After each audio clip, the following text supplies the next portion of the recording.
Anybody interested in a Jeep Wagoneer that's closing in on $80,000 and is slower than the Escape to 60? Maybe, but that's not why we're here on a Sunday, is it? So let's get to that. Hello and welcome to Trucking Answers. I'm Mark, your Sunday Rant host, and I want to talk about contracts this week. Also, I want to talk about lazy people. Again, I had this problem. First, I'm going to start with that. Look, so I go in there, I get my trailer, right? It's got a flat that is off the rim. Off the rim, okay? The tires is on there, right? But it's off the beat. And so I know a spotter, because they have to open the doors, saw it because he walked by it. Then they have to shut the doors before they park it. And the last driver presumably saw it. It's just so aggravating. I waited 4.5 hours, middle of the night for somebody to come and fix a tire. It's just so aggravating. You talk to the company with we have, what are we going to do about it? Well, you're going to go talk to the driver, and if you do that again, you're fired. How about that? Okay, be a professional. All he would have had to do, too, is write it up. That's what's so aggravating. So that was my story this week. Look, contracts. We talked about this on my Arbor Day award-winning live show last week. A number of people said, look, well, I have a contract and I'm not a student. They made me sign a contract. And I'm like, I don't get it, right? So, and then some people wrote in. By the way, the live show goes every Monday at 12:30. I'd ring a bell, except they don't have one here. 12:30 p.m. What's the dealio with that?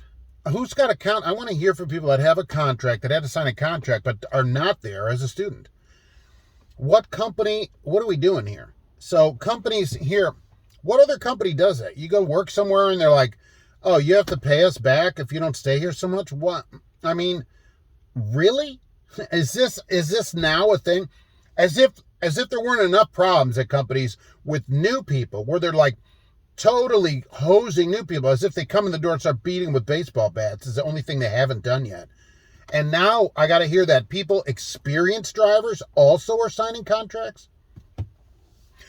Every company, if they hire you, it should be their expense, whatever those expenses are, to hire you, period. All right, that's part of doing business. And so if it costs them money to hire you, it costs them money. You shouldn't be out money to get a job. Okay, when you get hired at, say, a fast food restaurant that I love to say, right, is a 15-year-old. Well, here's the thing. They can't have a 15-year-old sign a contract at Burger King. 15-year-olds can't sign contracts. How about that? So what they can't even do to a 15-year-old, drivers are doing, and what they're doing, willingly doing it. This is the other thing. Why are we signing up for this? Apparently, literally signing up at companies that I thought, these are better companies. So why are we signing these contracts? And what do they get out of it? They just make you stay. These contracts are just to make you stay. Companies apparently feel that they are so terrible. They're like, our company is so horrible. If we don't make people stay, think they're going to have to pay us, they're going to quit immediately. Is that the story at companies? Because that's the impression I get out of it. That a company is saying, look, at least we got to get something out of people. They're never going to stay because we're terrible to drivers.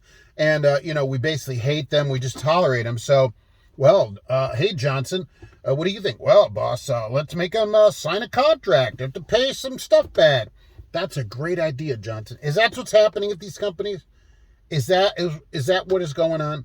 I would love to know about that. Who is doing this contract? And, they never put it on their website. Isn't that something?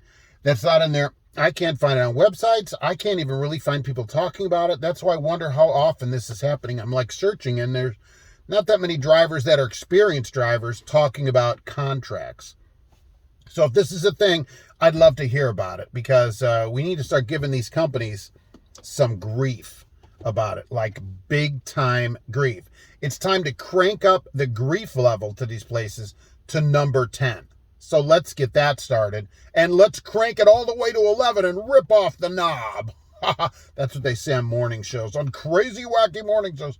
All right, apparently I'm just waking up. So it's really early, as we see. Back to my Wagoneer, my $80,000 slow Wagoneer. We'll see you on the live show Monday at 12:30 p.m., and thanks for watching.